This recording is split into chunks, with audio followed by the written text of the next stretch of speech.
No ads, no games, no gimmicks. तो guys, आखिर कैसा है व्हाट्सएप का बिजनेस मॉडल? आखिर व्हाट्सएप पैसे कैसे कमाता है? क्योंकि कोई भी फ्री ऐप रेवेन्यू जनरेशन के लिए या तो एडवर्टाइजमेंट शो करता है, या यूजर डेटा सेल करता है, या फिर इन ऐप परचेज से पैसे कमाता है। पर व्हाट्सएप में ना ही तो एड्स होते हैं और एंड टू एंड एन्क्रिप्शन के चलते डेटा सेलिंग का तो सवाल ही नहीं उठता। पर अगर व्हाट्सएप पैसे ही नहीं कमाता तो मार्क जकरबर्ग को इस ऐप में ऐसा क्या दिखा कि उन्होंने व्हाट्सएप को $19 बिलियन में खरीद लिया, जबकि इंस्टाग्राम को उन्होंने $1 बिलियन में खरीदा था। So let me take you to the story of how it began.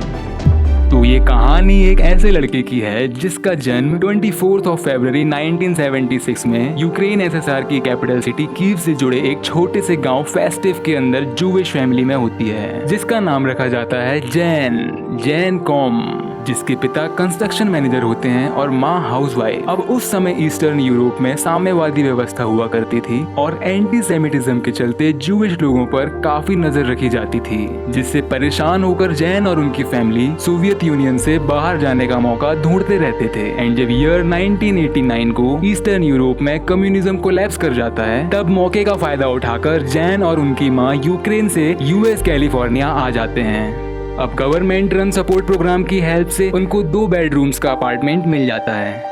हालांकि जैन की मां ने कैलिफोर्निया आने के बाद जो बेहतर जिंदगी के सपने देखे थे उसका बिल्कुल अपोजिट होता है, क्योंकि यूएसएसआर छोड़ने के कुछ ही समय बाद जैन के पिता की किसी बीमारी के चलते मौत हो जाती है। अब परिवार का गुजारा करने के लिए जैन की मां बेबी सिटिंग करने लगती हैं और जैन किसी ग्रोसरी स्टोर में फ्लोर क्लीनिंग का काम करना शुरू कर देते हैं। अब पिता की मौत के कुछ ही समय बाद जैन की मां की तबीयत भी बिगड़ने लगती है और हेल्थ रिपोर्ट से पता चलता है कि उनको कैंसर हो गया है, जिसके चलते उनकी भी मौत हो जाती है। अब छोटी सी उम्र में जैन पूरी तरह से बेसहारा हो चुके होते हैं, मगर government food stamps and other programs की हेल्प से उनका गुजारा होता रहता है। इतनी कठिन परिस्थितियों के बावजूद जैन ने अपना पैशन खोजा और कंप्यूटर प्रोग्रामिंग सीखना शुरू कर दिया।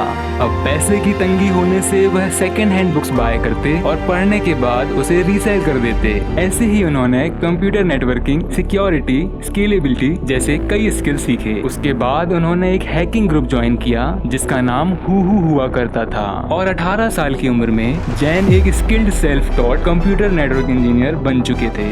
उसके बाद जैन यूनिवर्सिटी की फीस और अपना खर्चा उठाने के लिए ENY कंपनी में सिक्योरिटी टेस्टर के तौर पे जॉब करने लगते हैं। 6 महीने बाद जैन को याहू कंपनी से जॉब ऑफर आता है। फिर जैन याहू कंपनी में इंफ्रास्ट्रक्चर इंजीनियर के तौर पे काम करना शुरू कर देते हैं। एक दिन जैन यूनिवर्सिटी में पढ़ रहे होते हैं और अचानक याहू कंपनी में सिस्टम ब्रेकडाउन के चलते उनको इमीडिएट हेल्प के लिए बुलाया जाता है। तभी जैन को रियलाइज होता है कि उन्हें यूनिवर्सिटी और जॉब में से किसी एक को चुनना पड़ेगा, जिसके बाद वो कॉलेज ड्रॉप आउट करके याहू को चुनते हैं। अब याहू में काम करते हुए जैन को अप्रोक्स 9 साल हो जाते हैं और 2006 में सोशल मीडिया बहुत तेजी से ग्रो कर रहा था, जिसपे जैन की नजर पड़ती है और उनका इंटरेस्ट बढ़ना इस पर शुरू हो जाता है, जिसके चलते जैन याहू में सोशल मीडिया नेटवर्क जॉब की डिमांड करते हैं। पर डिमांड पूरी ना होने पर 2007 में रिजाइन कर देते हैं।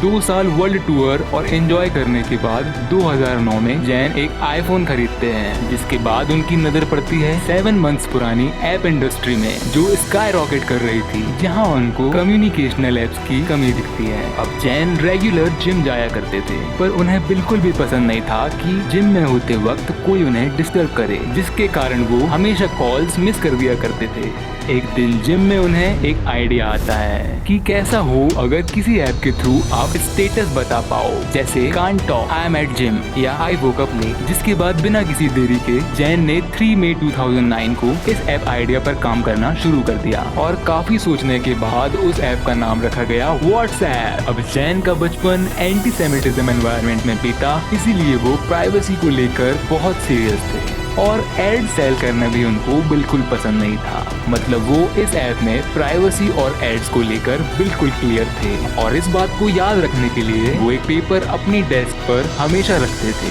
जिसमें लिखा होता था no ads, no games, no gimmicks. पर व्हाट्सएप में काफी लंबे समय काम करने के बाद भी सफलता उनके हाथ नहीं आई, जिससे निराश होकर जैन इस प्रोजेक्ट पर काम करना बंद ही करने वाले थे कि अचानक उनकी किस्मत ही पलट जाती है जब एप्पल iOS अपडेट में पुश नोटिफिकेशन फीचर लॉन्च करता है, जिससे जब भी व्हाट्सएप यूजर स्टेटस अपडेट करता तो इसका नोटिफिकेशन यूजर के नेटवर्क में आने वाले सभी लोगों तक पहुंच जाता, जिसके चलते मानो पूरा गेम ही चेंज हो गया। अब क्योंकि उस वक्त टेक्स्ट मैसेजिंग काफी एक्सपेंसिव हुआ करती थी और फ्री मैसेजिंग सर्विस सिर्फ ब्लैकबेरी BBM दिया करता था, जिसके लिए आपके पास ब्लैकबेरी का फोन होना चाहिए, इसीलिए व्हाट्सएप को स्टेटस ऐप के बजाय इंस्टेंट मैसेजिंग ऐप की तरह यूज किया जाने लगा। तभी जैनकॉम ने नोटिस किया कि उन्होंने अनजाने में एक फ्री मैसेजिंग ऐप बना दिया है, जिसके कुछ ही दिनों के अंदर 2.5 लाख डाउनलोड्स हो जाते हैं। अब व्हाट्सएप की इतने बड़ी यूजर बेस को मैनेज करने के लिए टीम की जरूरत थी, पर टीम मेंबर्स को सैलरी देने के लिए व्हाट्सएप के पास कोई रेवेन्यू सोर्स था ही नहीं।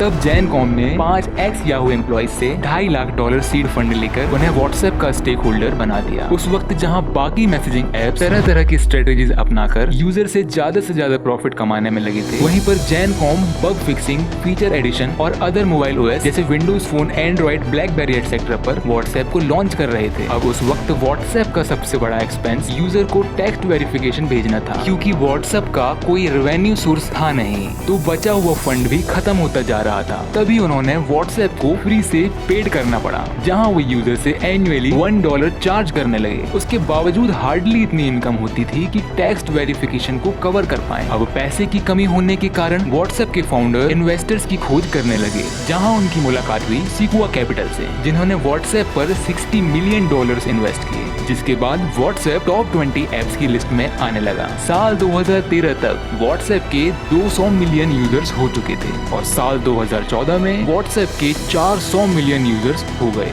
जिसके बाद फेसबुक फरवरी 2014 में मैसिव $19.3 बिलियन देकर व्हाट्सएप को खरीद लेते हैं। एक्विजिशन के बाद व्हाट्सएप का सब्सक्रिप्शन बेस्ड मॉडल हटा दिया जाता है, इसे कम्प्लीटली फ्री बना दिया जाता है। अब क्योंकि व्हाट्सएप से रेवेन्यू जनरेट करने का कोई रास्ता था नहीं, इसीलिए साल 2018 में व्हाट्सएप बिजनेस एप्लीकेशन लॉन्च किया जाता है। अब इसमें होता यह है कि बिजनेसेस 24 आवर्स के अंदर कंज्यूमर्स को रिप्लाई कर देते हैं तो कोई चार्जेस नहीं लिए जाते हैं, पर अगर रिप्लाई 24 आवर्स के बाद किया जाए तो उन्हें छोटी सी लेट फीस देनी पड़ती है, जो कंट्री टू कंट्री वेरी करती है। और ऐसे ही साल 2020 में व्हाट्सएप एक पेमेंट फीचर लॉन्च करता है, जिसका रेवेन्यू मॉडल कुछ ऐसा होता है कि आम लोगों के लिए तो ये फीचर फ्री है, मगर बिजनेसेस को हर ट्रांजैक्शन पर 3.99% की फीस पे करनी पड़ती है। तो गाइस, अभी तक तो व्हाट्सएप इन्हीं तरीकों से रेवेन्यू जनरेट करता है, पर फ्यूचर में जरूर और भी नए तरीके अपनाए जाएंगे। वीडियो कैसा लगा कमेंट्स में जरूर बताना। Please I request you guys, और किस टॉपिक पर वीडियो देखना चाहते हैं ये भी बताइए। That's it guys, now let me sleep because it's 3 at night and I'm still working. Alright, peace out.